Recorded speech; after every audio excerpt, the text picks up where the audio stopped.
Good morning, I'm Mary Morrison. It is Wednesday, hump day. We have made it to Wednesday. The middle of the work week. Yeah. Thanks for tuning in this morning. Yeah, I'm Chris Kane and so glad you're with us on this Wednesday. Our coverage you can count on begins with rising concern over the Savannah River this morning. With all that recent rain, the water just keeps on rising. It's only expected to get worse and even more dangerous.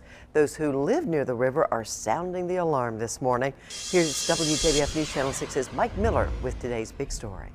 The Army Corps of Engineers announced they are releasing water from Hartwell, Russell, and Thurman lakes for the next few weeks. Officials say the rain caused lake levels to rise, which means they had to open up the floodgates. Downriver here in Augusta, we are starting to see the effects. Last month was the wettest June for the city of Augusta. The Garden City had a record 10.83 inches of rain, and it looks like the rain will continue for a while. Well, at first it was good, but now we're starting to really wonder if I live in Seattle, Washington, or London, or somewhere else. I think that it's wonderful, actually, because it's been keeping the heat down for this summer, and I just think it's an act of God. Actually, He's showing a lot of blessings to us all. So. The large amounts of rain are causing the Savannah River to rise. This is what it looks like at the Riverwalk Marina. The boat ramp and most of the parking lot is flooded by the rising river. It's kind of crazy. I've never seen it this high before, so that's why I wanted to come check it out. I've never seen the water get up this high in the Savannah River before. Ted Johnson has owned a home on the Savannah River for 23 years. He says although the river levels are higher than usual, he isn't worried about flooding. Over the 23 years, we probably experienced water of levels in the range of what we're seeing here, about 4 to 5 times. Johnson says the river was at its highest during the flood of 1990. He says his deck and gazebo were covered by about 3 feet of water. Over the next several weeks, the river could go even higher as the Corps of Engineers will be releasing more water from Thurman Dam. Engineers will also test the spillway for a couple of hours on Thursday, but Johnson says he doesn't expect flooding near his home. I think what they were trying to tell people is don't expect that the river level is going to drop very quick in the next few days, because now they're going to start doing their release. So we'll probably see this high water for, I don't know, a week.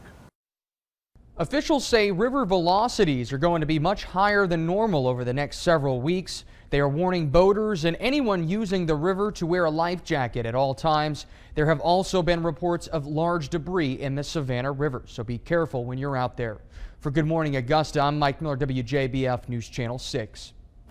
Mike, thanks. Let's hope those boaters heed those warnings. Now, Ed joins us live from the Severe Weather Center this morning. Ed, any relief in sight for those dealing with high water levels? Well, unfortunately not. Coming off a very wet evening once again, had a lot of those showers and thunderstorms, some of them dropping some very heavy rain. In fact, Wilkes County right now under a flash flood warning as we speak. That goes all the way through 6:30 this morning. And guys, we got nothing but more on the way. Take a look at what we've got going on. There's live Viper 6 radar for you. The shower and thunderstorm activity is starting to wind down, but we'll go ahead and back this up just a couple of hours ago and show you what it looked like here. We had numerous showers and thunderstorms that were rolling through the area. Again, the trend is for this to continue to die down here. Still seeing some light showers at this time across central Edgefield County near Trenton, right along Highway 25, stretching through Edgefield and Trenton, and then back over just outside of our area. Hancock County seeing some light rain back down towards Sandersville, and even a couple of thunderstorms right now as you head back over towards Milledgeville. So as mentioned, more afternoon showers and thunderstorms on the way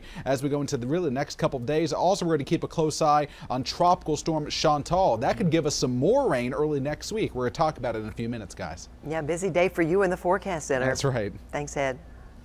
With all the rain, how safe are you on the roadways, and what does the Department of Transportation do to ensure you don't drive off? Several weeks ago, we told you about a young girl who hydroplaned off the road into a creek because there was no guardrail by a sharp 15-foot drop. We followed up with the DOT and it went to that site. Their engineers will be using information about the drop, the shoulder, traffic flow, and accident history to decide how to move forward. We'll keep you updated. Well, paperwork is now circulating about the state of Georgia's desire to execute a local man.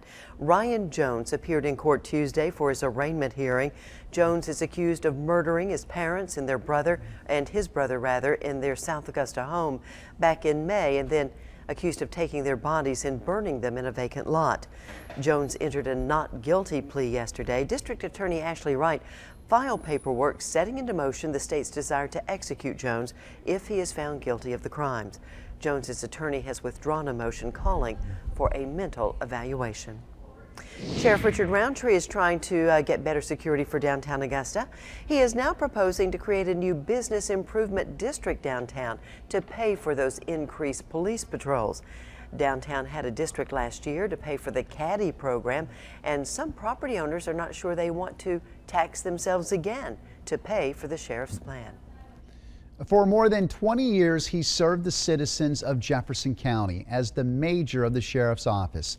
And today, the community continues to remember the life of 61-year-old Major Charles Gibbons. Barkley Bishop joins us from the news desk. And Barkley, you visited with the sheriff yesterday, who says the whole community is still in disbelief. Chris, it was very unexpected. Major Gibbons was in the office working on Friday, and the next day news circulated that he had passed away from a heart attack. Major Gibbons started at the department the same year as Sheriff Gary Hutchins. Yesterday, the sheriff shared stories with me about a man who gave everything to help better his community. Just couldn't believe it. I said, "No, you sure? You're telling me the truth?" And he said, "Yes, sir." Shock is the only way Jefferson County Sheriff Gary Hutchins can describe how he felt when he heard the news that one of his best friends and partner, 61-year-old Major Charles Gibbons, had passed away from a heart attack. It was tough for all the secretaries and the people worked close to him. Hutchins could not hold back his emotions as he remembered that first Monday he walked into work and knew his partner would never return to the office that was next to his for the past 21 years. We always shook hands every morning, or hugged the neck or whatever, and talked about the family or whatever concerns of the county. We always had about 30 minutes every morning. Besides the love for his wife and 3 sons, concerns for the county remained a top priority of Gibbons. His concern was people working together, they and everybody, in whatever race it was, and getting one mind and one set to know that we are working for one goal. As the flags outside of the sheriff's office hang at half-staff and black ribbons don the doors in his honor, there is no denying that Major Gibbons leaves a strong legacy in Jefferson County, one that his family and friends will never forget. The family's going to have a tough time going through it, and we're going to retire his number that day. He was just what you call a true blue friend. Visitation for Major Gibbons is today at 10 a.m. at Guerrero Funeral Home in Louisville, Georgia. The funeral is tomorrow at 11 a.m. at Stone Springfield AME Church on Highway 296 in Stapleton. The burial will follow at the Sugar Hill Cemetery just outside the city of Rennes. You can get all this information by heading to our website, wjbf.com. Chris and Mary, back to you. Barkley, thank you for sharing Major Gibbons' story this morning. Now to our school report. The final meeting for the millage rate approval in Columbia County is coming up in less than a week. Last night there was an open invitation Board of Education meeting to discuss the rate, but according to the new Columbia County Superintendent, Dr. Sandra Caraway, no one spoke on the issue. If approved, the millage rate will increase by 1 mil in order to help balance the budget for next school year. And Chris, a local elementary school is going to hold a dedication ceremony in August.